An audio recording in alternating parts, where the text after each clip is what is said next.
Hi, నేను doctor రాగిని జాతా fertility centre నుంచి మాట్లాడుతున్నాను.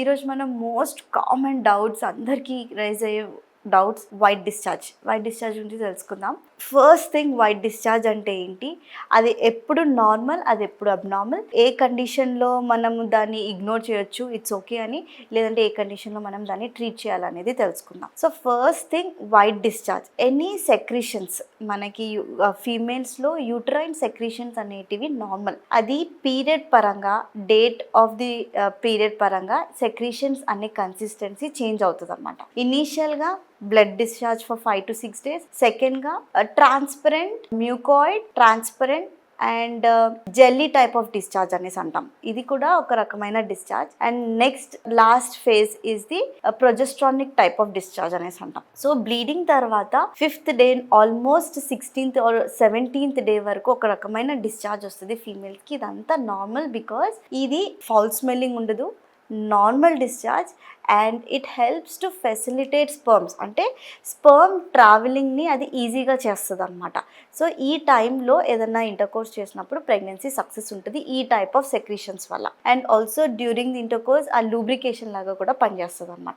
నెక్స్ట్ హాఫ్, అంటే ఆఫ్టర్ 17 days వచ్చే టైప్ ఆఫ్ డిశ్చార్జ్ని ప్రొజెస్ట్రానిక్ టైప్ ఆఫ్ డిశ్చార్జ్ అంటే మ్యూకాయిడ్ డిశ్చార్జ్ అంటాము. అది whitish, curdy and jelly types ఉంటుంది అనమాట, ప్లగ్ లాగా ఉంటుంది. సో ఈ టైప్ ఆఫ్ డిశ్చార్జ్ ఏంటంటే ఇంకా దట్ ఈస్ ఇనఫ్, ఇంకా ఆ స్పర్మ్ పెనిట్రేషన్ని ఇంకా చేయనీయదు. ఆల్మోస్ట్ 0 పెనిట్రేషన్ ఆఫ్ స్పర్మ్ చేస్తుంది, ఎందుకంటే ఆ టైంలో ఇంటర్కోర్స్ చేసినా కూడా ప్రెగ్నెన్సీ సక్సెస్ ఉండదు. సో ఈ టైప్ ఆఫ్ డిశ్చార్జెస్ చూసి కూడా వాళ్ళు ప్లాన్ చేసుకోవచ్చు ఎప్పుడు ట్రై చేయాలి, ఎప్పుడు ట్రై చేయకూడదు అనేసి. So now we coming to what we called as white discharge. So white discharge ఏ కలర్ ఉంది అనేది, it's not always white discharge వైట్లోనే ఉంటుంది అనేసి. కొంతమంది yellowish డిశ్చార్జ్ ఉంటుంది, కొంతమంది గ్రీనిష్ డిశ్చార్జ్ ఉంటుంది, బ్రౌనిష్ డిశ్చార్జ్ ఉంటుంది. So colour of the discharge మనకు చాలా important.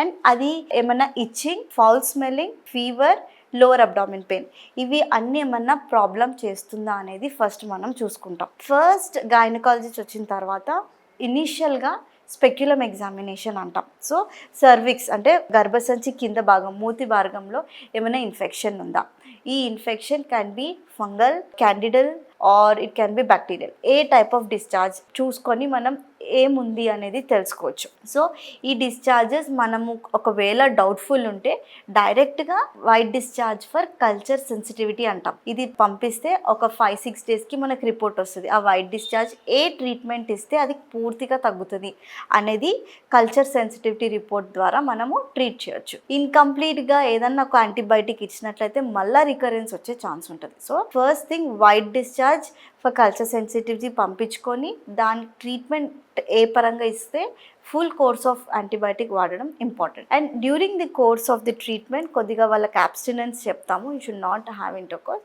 And also in case వాళ్ళకి ఒక చిన్న routine test, thyroid and sugar test, ఇవి కూడా చేసుకోవాలనేసి చెప్తాం. ఎందుకంటే ఇవి ఒకవేళ ఎలివేటెడ్ ఉన్నప్పుడు కూడా ఈ వైట్ డిశ్చార్జ్ కొంచెం ఎక్కువ వచ్చే ఛాన్స్ ఉంటుంది. మ్యామ్ వైట్ డిశ్చార్జ్ వల్ల ఏమైనా ప్రాబ్లం ఉంటుందా, బ్యాక్ పెయిన్ వస్తుంది ఇది అనేసి కంప్లైంట్ చేస్తారు. సో వైట్ డిశ్చార్జ్ కంప్లీట్గా క్యూర్ అయినప్పుడు there is no need to worry. కానీ ఈ వైట్ డిశ్చార్జ్ ఒక్కొక్కసారి సర్వైకల్ ఇరోజన్స్లో పస్ లాగా వచ్చేది ఆర్ బ్లీడింగ్ త్రూ వచ్చేది అనుకోండి, కొద్దిగా మనము సర్వైకల్ టెస్ట్ అనేది చాలా ఇంపార్టెంట్, దాన్ని బయాప్సీ అంటాము. అండ్ ఆల్సో ప్యాప్ టెస్ట్, ఇవి కూడా ఎందుకంటే ఇనీషియల్ సైన్స్ ఆఫ్ క్యాన్సరస్ చేంజెస్ని కూడా గుర్తిస్తుంది అనమాట ఈ టెస్ట్లో. సో వైట్ డిశ్చార్జ్ని అంత చిన్నగా చూడొద్దు, అంత ఈజీగా తీసుకోవద్దు. At the same time we should thoroughly investigate ఎందువల్ల వస్తుంది.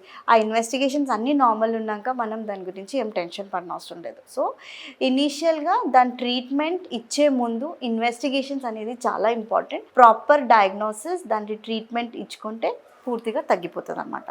దీంట్లో ఏదైనా డౌట్స్ ఉన్నట్లయితే జాతకు వచ్చి కనుక్కోండి. Thank you.